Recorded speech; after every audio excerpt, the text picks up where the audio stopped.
होता है, ना कि बच्चों को बाहर निकालने के लिए। लेकिन ये वैसे तो पीछे जब बच्चे बैठे हैं इसका मतलब नहीं है और इसका ख्याल रखें, लेकिन बच्चे कार के अंदर बैठे हैं और देखना चाहते हैं तो हाँ वो नहीं है।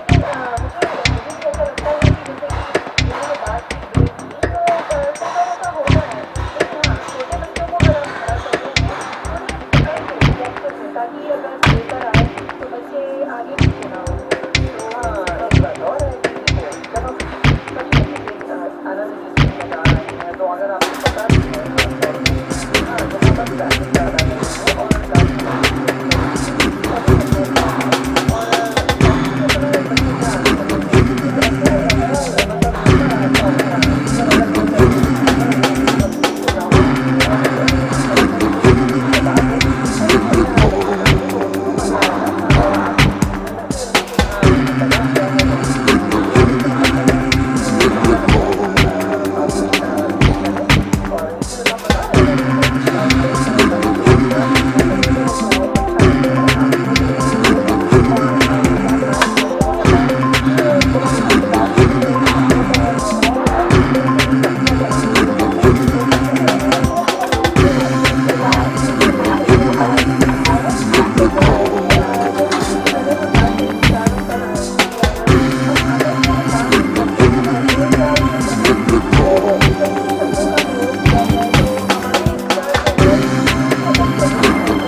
बात को आगे बढ़ाने के लिए सहानुभूति डाल रहा है। एक श्रोता है, उन्होंने लिखा है कि कुछ लोग बातचीत के दौरान किसी एक शब्द को बार बार अनजाने में प्रयोग करते हैं, यहाँ तो ठीक, किंतु बार बार प्रयुक्त होने वाला ये शब्द